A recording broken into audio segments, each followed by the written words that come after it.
Make you a video today based on building some carburetors. These are from a Suzuki RF600R. Got the bike as a kind of a trade-in project, didn't run, and I took the carbs apart and they're actually pretty clean, but in doing so realized that they're probably the most complex of carbs that I've had to take apart, put back together. They've got a lot of little jets and jet blocks and things of that nature. So in keeping with one of my YouTube watchers' recommendations, they had asked that when I create a new video to just kind of give you a top-down perspective, so I'm going to try that with this one. So imagine, if you will, that you've got yourself some carburetors off your Suzuki. You've somehow managed to sort out how to get them all apart and wonderfully clean using whatever techniques you may, and you decided, oh, I can't figure out how to put these things back together, so you're on YouTube, and here we are, another one of my famous carburetor build videos. So let us just prepare here. As you can see on the table, I've got everything that was ultrasonically cleaned, so all the jets, the jet blocks, that sort of thing, and any kind of rubber O-rings and the like. I like to just run them in my wife's jewelry cleaner, and it makes them quite clean. Now, if I can move this delicately, without disturbing too much of my recording studio here. As you can see, it's getting close to Black Friday, big Thanksgiving shopping week. I don't generally go out and shop and those sorts of things because I find it's a little ridiculous, almost as much as doing Christmas shopping. Anyway, let us get you guys a nice backdrop here so that I can see where we're working. Alright, we got ourselves some carburetors. Of course, when you took them apart, you probably numbered them, and you'll have various parts that'll go together with each numbered car. Somebody from Gatineau, I presume, painted this bike with trim-clad blue spray paint and got it all over the car bodies, but I managed to get the majority of it off using the good old pine saw. So, as you can see, these bodies are pretty clean. They're more or less dry now, and I think what we'll do is build each car body individually and then rack them at the end. So I've got my handy bag of parts that I marked as number one when I took this whole thing apart. And we'll go ahead and dump them all out here. I like using this white background because I can see almost everything. And again, we're coming to you live from the kitchen. I have the greatest wife in the world, let me tell you. She'll come home sometimes and smell pine saw or gasoline vapors or who knows what. And she still loves me, so imagine that. Alright, so as you can see, there's all kinds of parts, and I'll go through them all real quick for identification purposes, just in case you manage to get them all apart without knowing what the heck they were. So we'll start with the float, and this is all in a unit in the Suzuki carb. So you got the float here, the float needle there, and here is a seat with a nice what would we call that, a screen. Basically that's to do as a fuel filter. So in your carburetor, oh, let's get this the right side up, fuel will come in here, and as long as that pin is open, it can pour in to fill up the bowls. As the float's kind of like your toilet tank, as the gas fills up the bowl, eventually it'll close that off and it'll be full. So that's that guy. These carbs have little heaters built into them, I guess, to prevent carb icing. So that's all that thing is. You don't want to put that in your carb cleaner. This is a kind of a slide tube that the needle moves up and down in, plastic part inside a carb. First time I've seen that. You know, usually it's all metal and whatnot. You'll have a screw here. This is a pilot screw. It's used to set your mixture at idle, and they have a particular way of going together. So you've got the screw, a spring, you have a tiny little washer that just fits there, and an O-ring. Now, where is my O-ring? Oh yeah, for carb number 1. Put it over here. If you're lucky, it'll stay together like that when you take the carb apart, but sometimes you're not lucky and it won't, so you have to set all that back up. So you got your O-ring, your washer, your spring, and that is your pilot screw assembly. So now that I've got that put together, we might as well start with it. It goes right here in this hole. It has a certain setting to it. Each car manufacturer will have different settings, but basically what you want to do is turn this puppy down all the way until it just seats. Don't crank it, just take it in until it seats. Come on, baby. And then you'll feel it kind of get tight. That's seated. And now look at your screwdriver. Oh, I got my hand in the way. Figure out where it is, and you want to do half a turn, 1 turn, 1 1/2 turns. So that'll set it at a place where it will probably run, and you can then later tune it using all sorts of methods to figure out.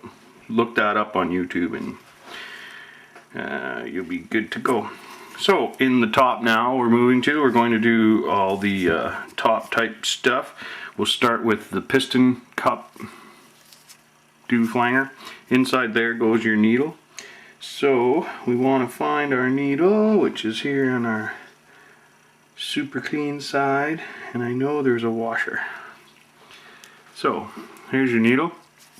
It's got a metal washer on this end, kind of a E-clip in the center that you can raise or lower the needle to tune the carburetor to be richer or leaner. In this case, it looks like it's full rich. I may crank that down 1 just to see what happens.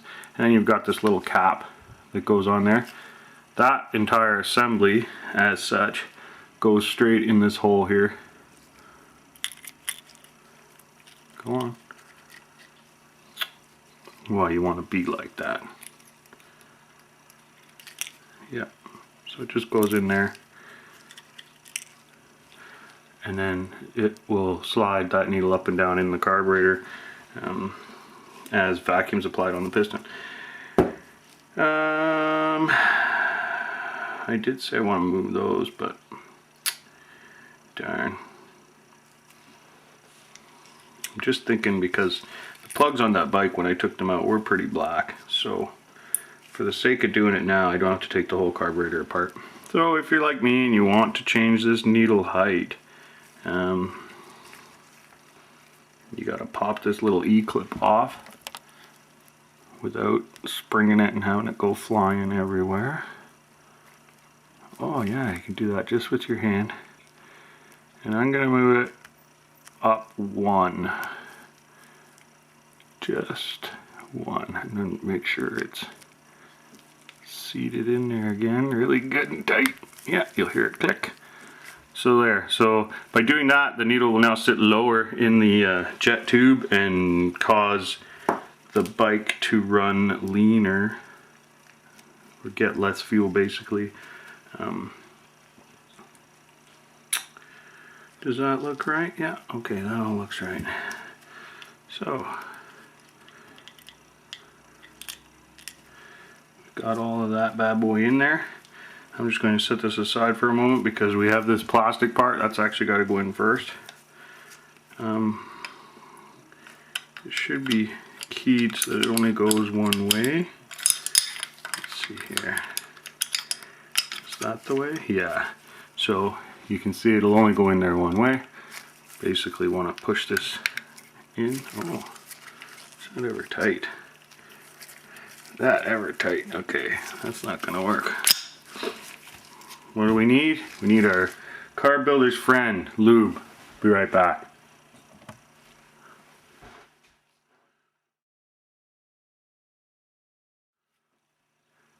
Alright, that wasn't too painful. So out in the shed, found our release all lubricant, and when you're building carbs, you really can't have too much lube.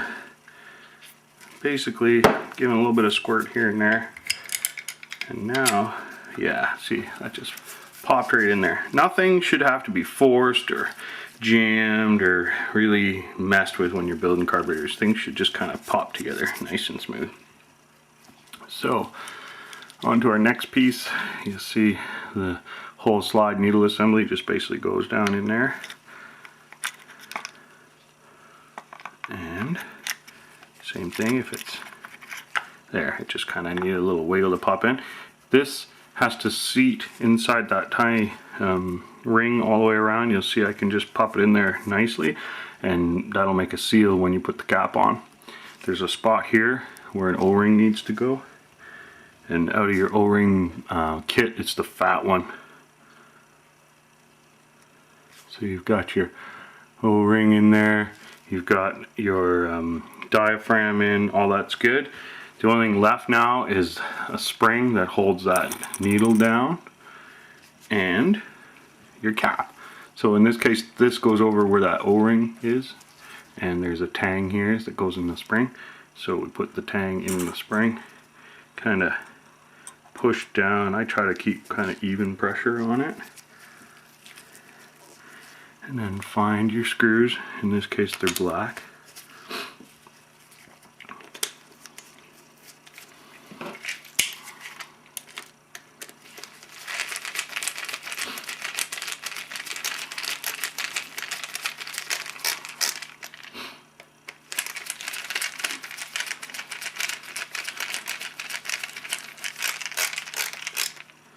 And these are plastic, so I mean they're tight, but they're not holding the bike together, so don't get crazy with them. So there you go, the top is on, carb's looking good. You've got the sliding piece that as you open your throttle, this will get pulled up, and you can feel it, like it has a bit of a suction to it, and you'll want that. If this thing just pops up and down, or it moves and doesn't return, something's wrong with your diaphragm up here. You should hear that vacuum kind of suction happening when you move that up and down. Alright, so that said, we're now on to the bottom, and I did it in this order because you want this this tower to be in place so that you can build up on it, and having the cap on means you can lay the carb down flat, which is kind of nice. So in the bottom of this carb now goes this jet block. There's some little jets in there, you can probably see. And there's this all-important gasket that needs to be on there. You can reuse these gaskets as long as they're not torn or messed up. So I see 3 holes here, 3 holes there, 1 hole there. So I believe this is going to go just like that. And that's now on there. I just want to be sure that this isn't related to any. No, it's not. So, in case you hadn't noticed, sometimes this stuff, I just kind of make it up as I go along. In the case of this carburetor, I've never done these ones before, so whatever. You're watching me on YouTube, learning as we go. I promise not to steer you wrong, but hey, maybe somebody else has a better video on these. Okay, you got a copper washer and this dew flanger. They sit here. Washer first. Come on, you. Come on. And then dew flanger. So that makes the part that holds this jet block down, and then you have a bolt. It's a 6mm bolt. It screws in there and holds it all together. I'll crank that down at the very end. You've also got now in the jet block a place for your jets to go. There's an O-ring that goes in this hole, and in fact, since I want that to sit nice and square, I may not put it in first. Instead, I'll put the O-ring on the tube itself here that it's going to seal. So just popping that O-ring on there, come on, like that. So as you can see, I took this out as a complete. You got your main jet and your emulsion tube. It's an 8mm and a flat screwdriver. But sometimes on these you can just take them out as one. So that's how we did her. And we're going to put her back in. Just like that. We'll tighten that down in a moment. And that jet is a 112.5. There's a jet here of 47.5, and it goes right here. So now I can take my trusty screwdriver and turn these puppies home. And we'll come back to that in a moment with the ratchet, because we do want that to be proper and tight. Okay, we're getting down to the wire. So we've got this whole float assembly that if you didn't take it all apart, it will be complete, and we'll basically just press in this hole here. Like so. You want to make sure she's seated good and firm. Then you got this small little screw here, and that holds it in place. Come on.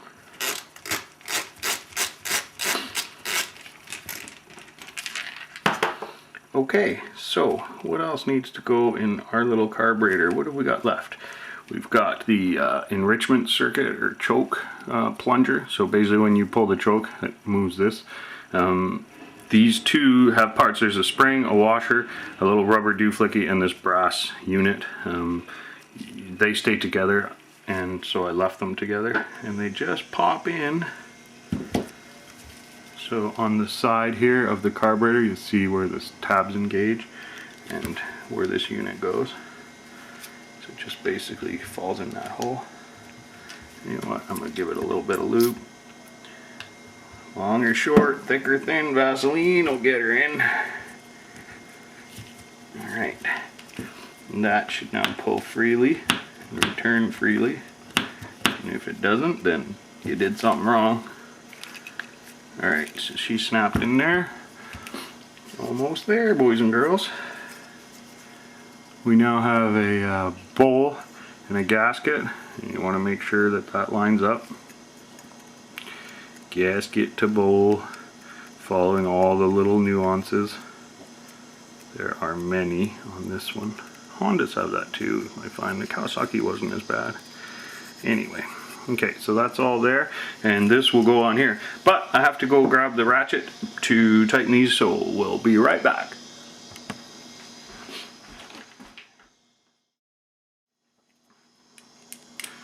So there, YouTube, you might have caught me in a lie. That was not a 6 mil, that was a 7 mil. You want it tight. Doesn't have to be Bubba tight, but just tight, you know.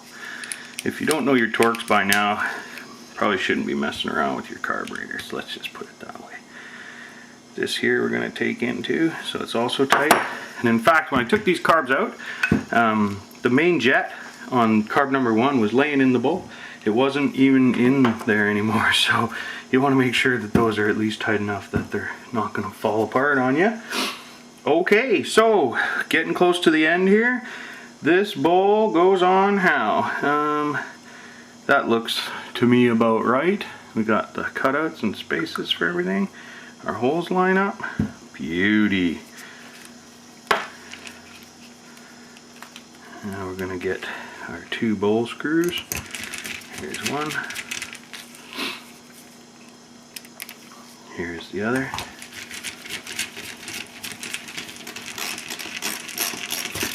Woohoo! Spin that wheel. Okay, so we're almost done. We have 2 parts left on the bench. It looks like a drain bowl screw. Bowl drain screw, let's call it that. Yeah, call it the right thing. It goes right here in the bowl, and we'll just finger tighten that for now. There's no big deal. And then the last piece goes right here. It's a heater and bowl heater. Now this, it almost looked like it had maybe some Teflon or something on it. I'm just going to leave that on there and not put anything new and hope for the best. I don't think it's anti-seize, so, and it's quite a coarse thread. So this here we take in, and then we're going to use a 10 mil to take that home. Craftsman tools, gotta love it. Oh no, we're going to need to use a wrench on that because the socket's not deep enough. What do we got? Do we have a 10 mil wrench? We do not. So let's go beastly. Use a 10 mil deep. You don't necessarily need this big of a ratchet on there. You just need it to stay in. Again, it's not holding the bike together, it's just staying on the carb. So there's carb number 1 all complete. We're going to repeat this for 4 more carburetors, and then we'll be back to show you how to put them all together.